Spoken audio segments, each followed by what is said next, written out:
How can I get more sales? That is the most popular question that I get. And while it's a loaded one, and we could get into all kinds of factors, some related to marketing, some not related really to your marketing, but more related to how you've set the business up, the quality of your product, different factors like that. What I can speak to is the way that marketing really needs to be done in order to generate sales. And there are definitely a lot of common weaknesses in marketing that I see that would block somebody from becoming an actual buyer of your business. So, a few points that I have, and then we have a lot more detail in one of our most recent blog posts over at themarketingplanshop.com. So, if you really feel like you need to dig into this, go read the blog because I get into much more detail there. But a couple of things for you to think about. These are marketing best practices. They're actually a little bit more in depth as far as marketing goes. And so these are really going to help you think properly about how to set up your marketing. But first of all, marketing needs to create a full journey for a buyer and not just really focus on one stage or another. And that means a lot of entrepreneurs actually are really big on, attractional marketing, brand awareness marketing, that type of marketing that sits at the top of the journey or is somebody's first introduction to your business. And they're really big on that and they're doing a lot of that. And they really don't have the rest of the marketing set up to continue to cultivate that relationship, to, really build trust and likability with somebody who is a follower who's no longer so new to your business, but they haven't purchased yet. And there are several stages that somebody goes through in order to make a decision about a purchase.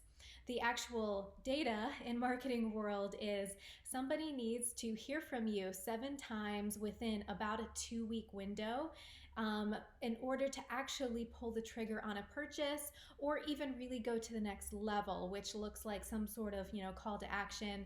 Maybe you want them to join a Facebook group or kind of get involved in some way, like subscribe to your email list. It takes some time and some messaging before somebody's ready to do that.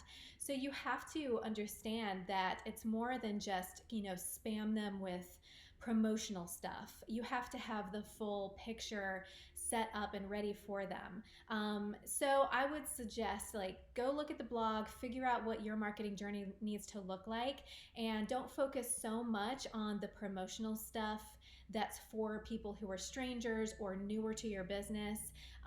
Focus a little bit more on cultivating relationships and talking to the people who already are familiar with your business, including people who have purchased from you before, who really need to be treated very well and treated like your hottest leads because they're more likely to purchase again and they're more likely to refer you and to really help you promote your business as best as possible.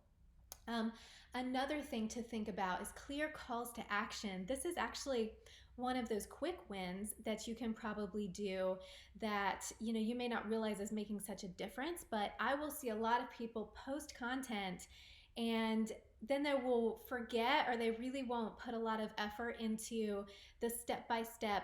This is how you find out more. This is how you go to purchase this product. And it's, the graphic or the caption or the email is really full of great information about the service or the product. But then when it comes time to, for that person, that reader, that audience member to be like, I am interested, what do I do now? That aspect is really not very clear or very well thought through. So I would say focus some on your calls to action. Make sure you're making them very clear and you're putting them on as much of your messaging as possible. And then the last thing is don't expect an unrealistic decision-making time frame for somebody who's in your audience. Some products, you can make quicker decisions about if they're not very expensive. Some products take time to make decisions about. If you offer a service, that's several $100s or, multi thousands of dollars for somebody to put money down on that, it's going to take a longer amount of time for them to be ready to buy. So just consider the time frame and don't be impatient with people.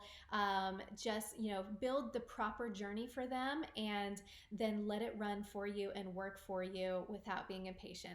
So go check out the blog. It's going to be really helpful in filling in the details of this because this is a really loaded, big question.